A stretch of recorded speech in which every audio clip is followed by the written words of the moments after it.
உடன்படிக்கை பெட்டி. பைபிளில் உள்ள உடன்படிக்கை பெட்டி, ஆர்க் ஆஃப் தி கவனன்ட் என்பது சாதாரண பெட்டியல்ல. அது தேவனுடைய பிரசன்னத்தின் பூமிக்குரிய சிம்மாசனம். அதன் பின்னால் மறைபொருள் உண்மைகள் உண்டு. அதிரவைக்கும் வல்லமையுண்டு. முக்கியமாக இயேசு கிறிஸ்துவை பற்றிய தீர்க்க தரிசன நிழலாட்டங்கள் உண்டு. ஒவ்வொன்றாக காண்போம். அடிப்படை மற்றும் அமைப்பு. The structure. சீத்திம் மரம். அழியாத தன்மையை குறிக்கும் சீத்திம் மரத்தால் செய்யப்பட்டது. இது இயேசுவின் பரிசுத்தமான மனித தன்மையை குறிக்கிறது. பசும்பொன். உட்புறமும் வெளிப்புறமும் பொன்னால் மூடப்பட்டிருந்தது. இது இயேசுவின் தெய்வீக தன்மையை குறிக்கிறது. பொன் விளிம்பு. பெட்டியை சுற்றி ஒரு பொன் விளிம்பு கிரவுன் இருந்தது. இது இயேசுவின் ராஜாதிராஜாவாகிய மகுடத்தை குறிக்கிறது. 4 வளையங்கள். 4 மூலைகளிலும் 4 பொன் வளையங்கள் இருந்தன. இது நற்செய்தி உலகின் 4 திசைகளுக்கும் பரவுவதை குறிக்கிறது. தண்டுகள் மாற்றப்படக்கூடாது. பெட்டியை சுமக்கும் தண்டுகள் வளையங்களுக்குள்ளேயே இருக்க வேண்டும். அவை ஒருபோதும் அகற்றப்படக்கூடாது. கேருபேன்கள். பெட்டியின் மூலியில் 2 பொன் கேருபேன்கள் தேவதூதர்கள் இருந்தன. அவை தேவனுடைய மகிமையை பாதுகாப்பதை குறிக்கின்றன. ஒரே வார்ப்பு. கிருபாதார பலியும் கேருபேன்களும் ஒரே பொன் துண்டிலிருந்து அடிக்கப்பட வேண்டும். இது தேவனும் தூதர்களும் இணைந்திருப்பதை உணர்த்துகிறது. உள்ளடக்கம். கிறிஸ்துவின் நிழலாட்டம். த கண்டென்ட்ஸ்.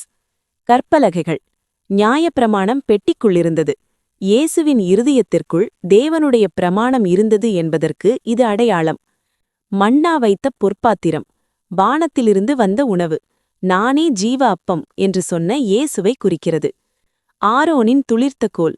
செத்த கோல் துளிர்த்தது இயேசுவின் உயிர்த்தெழுதலை குறிக்கிறது. மறைவான மன்னா. இந்த மன்னா கெட்டுப்போகவில்லை. ஜெயம் கொள்ளுகிறவனுக்கு கொடுக்கப்படும் மறைவான மன்னா இயேசுவே. சாட்சியின் பெட்டி. இது சாட்சியின் பெட்டி என்றும் அழைக்கப்படுகிறது. ஏனெனில் அது மனிதனின் பாவத்தையும் தேவனுடைய நீதியையும் சாட்சி பகிர்கிறது. அதிர்ச்சியூட்டும் வல்லமை மற்றும் நியாயம். The power and judgement. தொட்டால் மரணம். பெட்டியை தாங்கிய தண்டுகளைத் தவிர பெட்டியை நேரடியாக தொட்ட ஊசா உடனடியாக மரித்தான். தேவனுடைய பரிசுத்தம் விளையாட்டல்ல. யோர்தான் ஆறு பிளந்தது. பெட்டியை சுமந்த ஆசாரியர்களின் கால்கள் தண்ணீரில் பட்டவுடன் யோர்தான் 2ஆக பிரிந்தது. எரிகோ மதில் விழுந்தது. பெட்டியை 7 நாட்கள் எரிகோவை சுற்றி சுமந்து சென்றபோது அதன் மதில்கள் தகர்ந்தன. தாகோன் சிலை விழுந்தது. பெலிஸ்தியர் பெட்டியை திருடி சென்றபோது அவர்களின் தெய்வமான தாகோன் சிலை பெட்டிக்கு முன்பாக முகம் குப்புற விழுந்து உடைந்தது. பெட்சீவேஸ் மனிதர்கள் மரித்தது. பெட்டிக்குள் எட்டி பார்த்த பெட்சீமேஸ் ஊர் மக்கள் 50,070 பேர் பலியானார்கள். வியாதிகள். பெலிஸ்தியர் பெட்டியை வைத்திருந்தபோது அவர்களுக்கு கொடிய மூலவியாதியும் எலித்தொல்லையும் ஏற்பட்டது. கிருபாதார பலி. பாவ நிவாரண ரகசியம். Mercy seat. கிருபாதார பலியே பெட்டியின் மூடியே. அங்கேதான் தேவன் மனிதனை சந்திக்கிறார். இரத்தம் தெளித்தல். வருஷத்துக்கு ஒருமுறை பிரதான ஆசாரியன் அங்கே இரத்தம் தெளிக்க வேண்டும். இது இயேசுவின் இரத்தத்தால் நமக்கு கிடைத்த பாவ மன்னிப்பை குறிக்கிறது. நியாயத் தீர்ப்பை மூடும் கிருபை. பெட்டிக்குள் இருக்கும் நியாயப்பிரமாணம் கிருபாதார பலியால் மூடப்பட்டிருக்கிறது. மேகம்.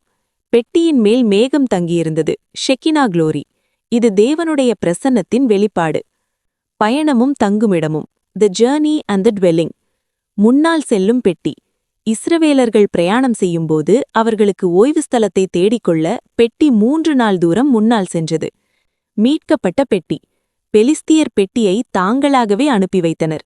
பசுக்கள் நேராக இஸ்ரவேல் எல்லைக்குள் கொண்டு வந்தன. ஒபேத் ஏதோமின் ஆசிர்வாதம். பெட்டி இருந்த 3 மாதங்களில் ஒபேத் ஏதோமின் வீடு அபரிமிதமாக ஆசிர்வதிக்கப்பட்டது. தாவீதின் ஆராதனை. பெட்டி எருசலேமுக்கு வந்தபோது தாவீது சாக்கு ஆடை அணிந்து தன் பலம் கொண்ட மட்டும் ஆடி துதித்தார். சாலமோனின் ஆலயம். தேவாலயம் கட்டப்பட்ட பின் மகா பரிசுத்த ஸ்தலத்தில் பெட்டி நிரந்தரமாக வைக்கப்பட்டது. தண்டுகள் நீளம். தேவாலயத்தில் பெட்டியை வைத்தபோது அதன் தண்டுகள் நீளமாக இருந்ததால் பரிசுத்த ஸ்தலத்திலிருந்து அவை தெரிந்தன. இயேசுவும் உடன்படிக்கை பெட்டியும். டைப்பாலஜி. மரியாளின் கர்ப்பம். பெட்டி தேவனை சுமந்தது போல மரியாளின் கர்ப்பம் வார்த்தையாகிய இயேசுவை சுமந்தது. யோவான் ஸ்நானகன் குதித்தது.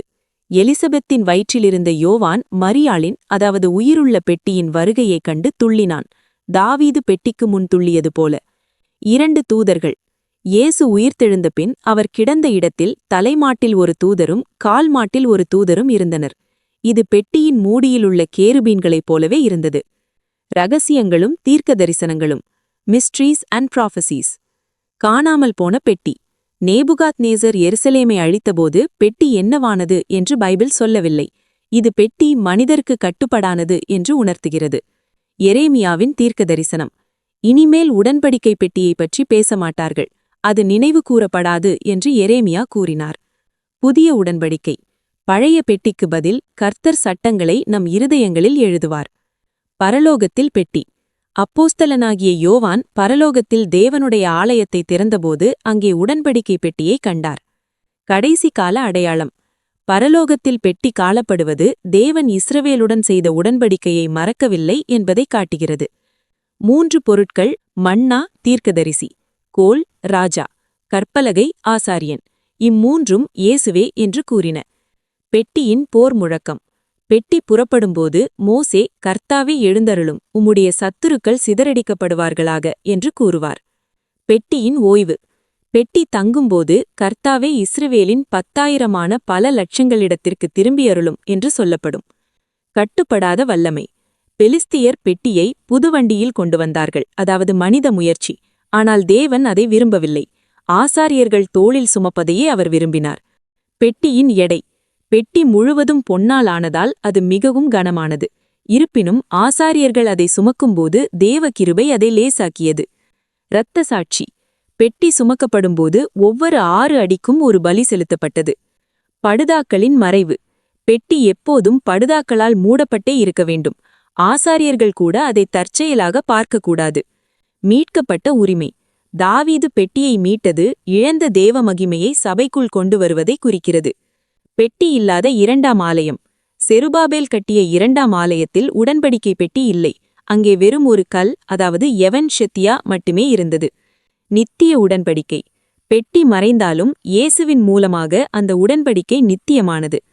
மகா பரிசுத்த ஸ்தலத்தின் வாசல்.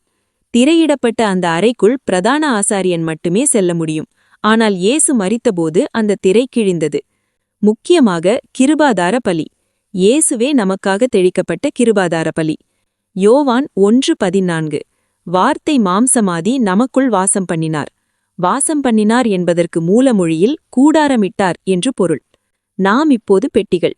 இன்று பரிசுத்த ஆவியானவர் நம்மில் வாசம் செய்வதால் விசுவாசிகளாகிய நாமே தேவனை சுமக்கும் உடன்படிக்கை பெட்டிகளாக இருக்கிறோம்.